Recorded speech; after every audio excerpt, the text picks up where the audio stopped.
We all learn it in school, right? In 1492, Columbus sailed the ocean blue and discovered America. It's a simple, catchy rhyme. But what if I told you that simple rhyme hides a much more complex, and frankly, much darker story? A story that changed the world forever, but not in the way you might think. Today, we're going to pull back the curtain on the real story of Christopher Columbus and what happened after his ships, the Nina, Pinta, and Santa Maria, dropped anchor in a world that was, for him, completely new. Let's set the scene. It's the late 15th century. Europe is buzzing with the age of discovery. Nations like Portugal and Spain are in a fierce race to find new, faster trade routes to the rich markets of Asia. Christopher Columbus, an ambitious and determined mariner from Genoa, had a radical idea. While others tried to sail east around Africa, he believed he could reach the East Indies by sailing west, across the vast, uncharted Atlantic. After being rejected by several European courts, he finally convinced the Spanish monarchs, Queen Isabella I and King Ferdinand II, to fund his daring expedition. They were fresh off the Reconquista, having just reconquered Granada, and were eager to expand their influence and find new sources of wealth. So, with 3 ships and a crew of about 90 men, Columbus set sail from Palos de la Frontera on August 3, 1492, heading into the unknown. After a grueling 10 weeks at sea, with a crew on the verge of mutiny, a lookout finally spotted land on October 12th. It wasn't Asia, as Columbus believed until his dying day. It was an island in the Bahamas, which the native inhabitants called Guanahani. Columbus promptly renamed it San Salvador. Here, he encountered the Taino people. This was the moment of first contact, a collision of 2 worlds that had developed in isolation for millennia. Imagine the scene. The Taino, living in a complex society, are suddenly faced with pale men in strange clothing, arriving in what must have seemed like floating fortresses. Columbus's own journal describes the Taino as gentle, generous, and handsome. He wrote, "They are very well made, with very handsome bodies, and very good countenances." He noted how they willingly traded everything they had, from parrots to cotton, for simple European trinkets, like glass beads and hawk's bells. From the Taino perspective, these newcomers must have been bewildering. Their technology, their language, their entire worldview was utterly alien. Initially, there seems to have been a sense of curiosity and even welcome. The Taino likely saw these strangers as potential trading partners, or perhaps even beings from the spirit world. But this initial sense of wonder was tragically short-lived. A fundamental and fatal misunderstanding was at play. Columbus didn't see the Taino as equals. He saw them as subjects for the Spanish crown and, crucially, as a source of labor and wealth. In his journal, he noted their docile nature and remarked how with 50 men they could all be subjected and made to do all that one wished. This single observation was a chilling prophecy of the horrors to come. He was on a mission for gold and spices, and when he didn't find the great cities and riches he expected, his focus shifted. The people themselves became the resource to be exploited.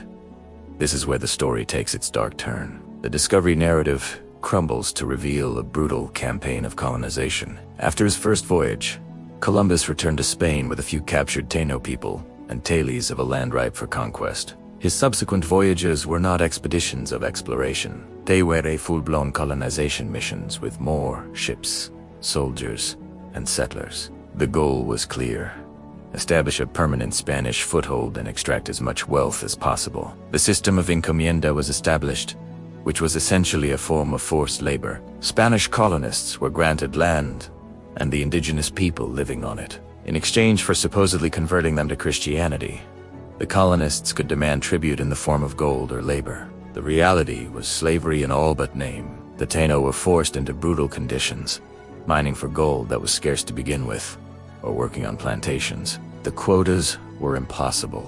Those who failed to deliver their share of gold would have their hands cut off, left to bleed to death as a gruesome warning to others. Families were torn apart, the workload was relentless, and the cruelty was unimaginable. But the most effective killer wasn't the sword or the whip. It was disease. The peoples of the Americas had been geographically isolated for thousands of years, meaning they had no immunity to the diseases the Europeans brought with them. Smallpox, measles, influenza, these were common illnesses in Europe, But in the Americas, they were catastrophic plagues. Entire villages were wiped out. Within just a few decades of Columbus's arrival, the indigenous population of the Caribbean collapsed. On the island of Hispaniola, where Columbus established his first settlement, the Taino population, estimated to be several 100,000 or even 1,000,000 in 1492, was reduced to just a few hundred by the mid-16th century. It was a demographic catastrophe of staggering proportions, one of the most severe in human history. The violence wasn't just systemic, it was also personal and savage. The Spanish colonists, far from home and operating with a sense of total superiority, committed unspeakable atrocities. Accounts from figures like the Dominican friar Bartolomé de las Casas, who initially participated in the conquest before becoming a fierce critic, paint a horrifying picture. He described mass killings, torture, and brutal sport at the expense of indigenous lives. The Taino did not submit passively. They resisted. They fought back with the weapons they had, but they were no match for Spanish steel, crossbows, cannons, and cavalry. Uprisings were mercilessly crushed. The search for labor and gold drove the Spanish to raid other islands, spreading the violence and disease throughout the Caribbean. The long-term consequences of these events shaped the next 500 years of world history. The decimation of the indigenous population created a labor shortage in the eyes of the colonizers. To fill this gap, they turned to another continent, Africa. The catastrophic depopulation of the Americas directly led to the establishment and massive expansion of the transatlantic slave trade. Millions of Africans were forcibly captured, packed into ships in horrific conditions, and transported across the Atlantic to work on the plantations and in the mines of the New World. This brutal system would fuel the economies of Europe and the Americas for centuries, leaving a legacy of racism and inequality that we are still grappling with today. Columbus's voyages didn't just connect to hemispheres. They initiated a global economic system based on conquest, extraction, and exploitation. It was the beginning of modern colonialism and the global power imbalances that would define the centuries to come. So, how should we remember Christopher Columbus today? For a long time, he was celebrated as a heroic pioneer, a visionary who discovered a new world. Columbus Day is still a federal holiday in the United States, but this view is increasingly being challenged. For the descendants of the indigenous peoples of the Americas, and for the descendants of enslaved Africans, Columbus is a symbol not of discovery, but of invasion, genocide, and the beginning of a long and painful history of oppression. The statues are coming down, and the holidays are being renamed in many places. It's now Indigenous Peoples Day.